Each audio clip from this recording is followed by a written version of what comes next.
मतलब capital expenditure revenue में क्यों ऐड होगा? सर किधर चलता है कैपिटल एक्सपेंडिचर? किसमें ऐड होता है? Capital expenditure should be added to the cost of asset. देखिए अपने पास capital expenditure should be added to the cost of non current asset. Capital expenditure should be added to the cost of non-current asset। ये point जो मैं आपको लिखवा रही हूँ ये इंपॉर्टेंट है, इनको याद रखिए। इससे एमसीक्यूज आप एग्जाम में गोल गोल घुमा के आएगा तो वहां पर आप फंस जाएंगे।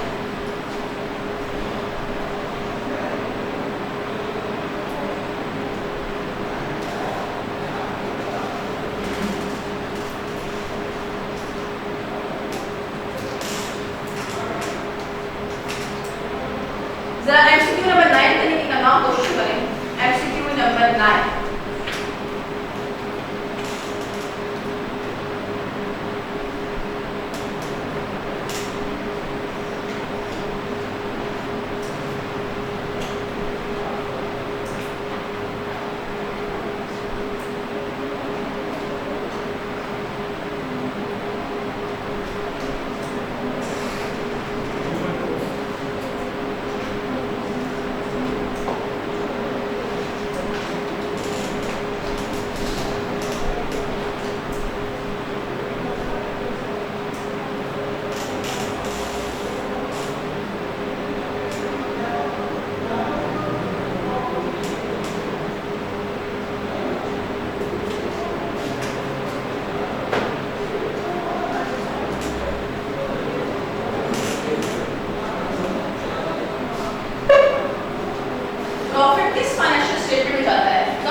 जा रहा होता है तो ये भी ट्रांजैक्शन है। Fourth receiving fee for services, आपने पैसे वसूल किए, क्या ये ट्रांजैक्शन है। इनमें से कौन से चार ऑप्शन में से ऐसा ऑप्शन है जिसमें पैसे का भी अमल दखल नहीं हुआ? ऑप्शन बी था। और ये मुझे याद है, जब आपको ट्रांजैक्शन करा रही थी मैंने आपको ये बात बताई थी एम्प्लॉय को।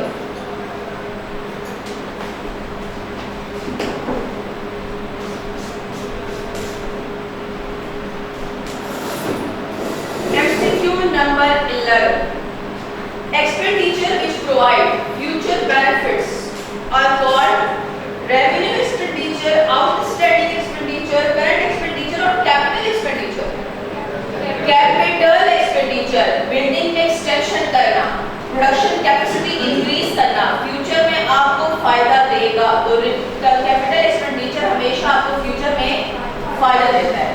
और जो चीज आपको फ्यूचर में फायदा देती है वो क्या कहलाती है? आपका एसेट। इसीलिए मैंने आपको अभी क्या बोला था, capital expenditure should be added to the cost of non current asset. और नॉन करंट एसेट किस फाइनेंशियल स्टेटमेंट में जाती है? एसओएफबी में जाती है। तो कैपिटल एक्सपेंडिचर इसमें होगा ऑप्शन बी, डेल्टा।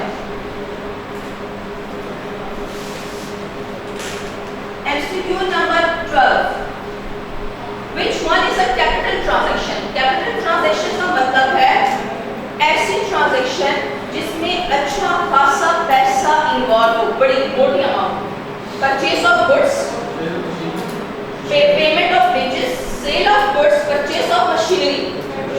इनमें से परचेज ऑफ मशीनरी पे आपकी कंपनी जब लेती है तो इस मूंग जितनी मशीनरी लेती है तो उसमें तो अच्छा खासा अरबों करोड़ों रुपए का नुकसान हो जाता है। नुकसान जैसे इसके खर्चा हो जाता है।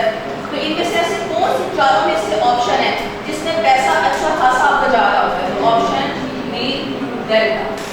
कैपिटल ट्रांजैक्शन वो होती है उन आइटम्स की जो ज्यादा अच्छी रहती है।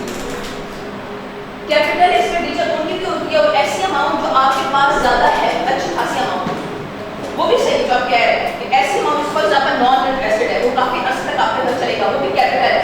कि मशीनरी खरीदना क्या है, कोई आम बात तो नहीं है। जब आप एक कंपनी के पर्सपेक्टिव से सोचते हो तो मशीनरी अच्छी खासी अमाउंट होती है, करोड़ों लाखों रुपए की, तो वो तो अच्छी खासी हैवी अमाउंट है आपके पास। एमसीक्यू नंबर 13, जरा एमसीक्यू नंबर 13 करें। इसमें अकाउंटिंग इक्वेशन यूज होगी, A = C + L। MCQ number 13,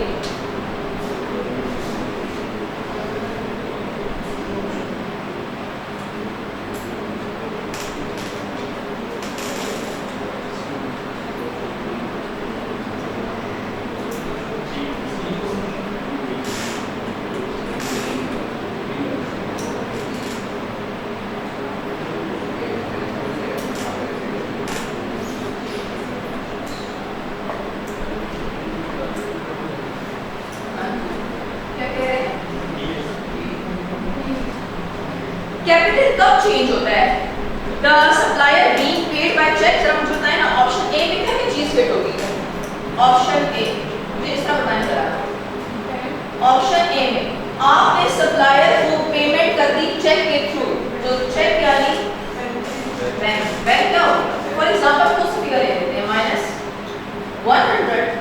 और जब आप सप्लायर यानी क्रेडिटर को पैसे देते हैं तो लायबिलिटी क्या हो जाती है? -100। ये है क्या कैपिटल हिट हुआ? नहीं। A supplier being paid by cheque, आपने सप्लायर को चेक लिख के दिया तो बैंक माइनस और लायबिलिटी भी माइनस, कैपिटल लिक्विडिटी भी हुआ। ऑप्शन बी में क्या होगा? Non current asset being purchase on cash.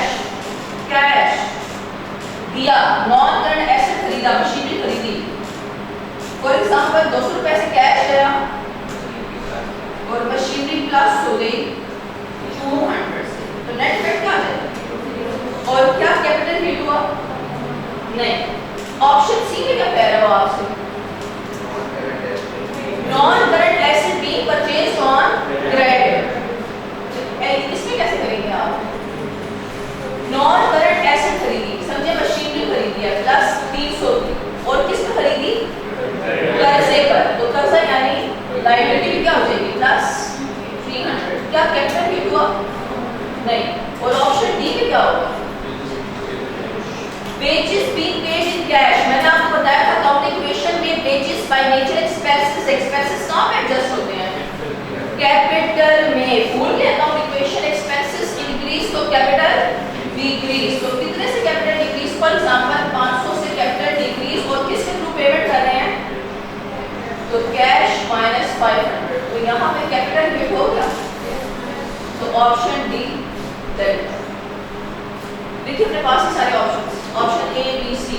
हमारी फाइलिंग ना कीजिएगा, बनाए मेहरबानी। अपने पास ये सारे ऑप्शंस लिखे, ऑप्शन ए भी लिखे जिसका मैंने लिखवाया हुआ है, ऑप्शन बी भी लिखे, ऑप्शन सी भी और ऑप्शन डी।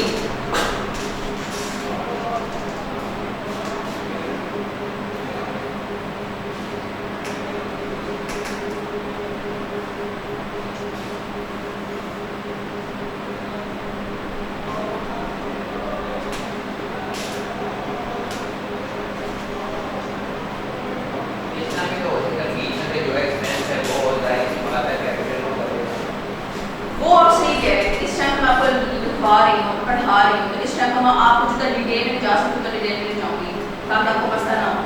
अभी फॉर एग्जांपल ये तो आसान एमसीक्यू है, अगर वो आपसे सेल्स रिटर्न परचेज रिटर्न बाद में पूछता है तो आप इन्वेंटरी चैप्टर पढ़ लेंगे फिर आपको फंस जाएगी। तो इसलिए ऑप्शन थोड़ा कंसीडर करना जरूरी होता है।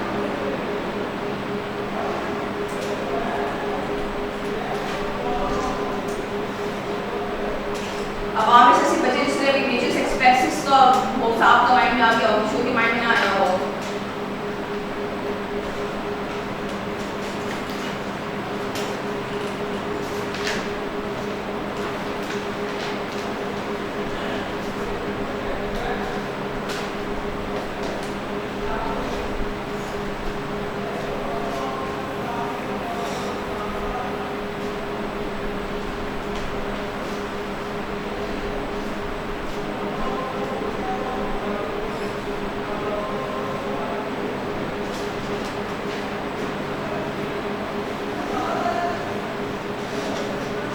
आपने यही समझे किसी से? आपने हाँ क्या करते थे? सर आप कब करेंगे इसको?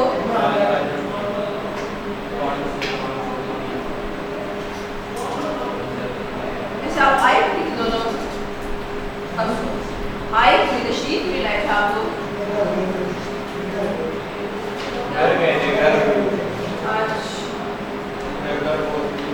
सर आप क्या मसला था? साल के क्या लगता है ये? जब वो छुट्टी करेगा आप छुट्टी करेंगे क्या मतलब वो पास हो जाए बढ़ जाए फिर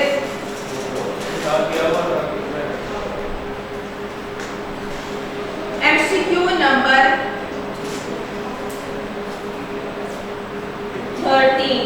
ये जो मैं आपको व्हाइट बोर्ड पे करा रही हूँ, बनाए मेरे बारी व्हाइट बोर्ड वाला करें। ये मैं कोई मुझे भी शौक नहीं, मैं आपको ऊपर पर करवा सकती हूँ। जी एक्सपेंसेस इंक्रीज तो कैपिटल डिक्रीज आपने जी चले हो गया ऑप्शन डी। तो जब मैं आपको डिटेल में करवा रही हूँ तो ये आपके सारे के लिए करवा रही हूँ कि आप एग्जाम में भूले ना, इसलिए आप बनाए मेरे बारी से करके। MCQ number 13 the capital of 14 cash invested into the business by the owner is called simple capital, option D delta. Cash or goods, MCQ number 15 taken away by the proprietor is called drawings, option A. MCQ number 16 which of the following is an element of the SOP? इनमें से कौन सी ऐसी चीज है जो SOP में जाती है? Liabilities जाती है, option D delta. Number 17 which from the following is not a current asset? इनमें से कौन सी चीज करंट एसेट नहीं है? इक्विपमेंट करंट एसेट नहीं है बल्कि क्या है? Non current asset. Inventory by nature क्या है? Current asset. कैश क्या है? Current asset. और ट्रेड रिसीवर्स यानी डेटर्स भी क्या है? Current assets. तो option A is not a current asset. MCQ number 18 which from the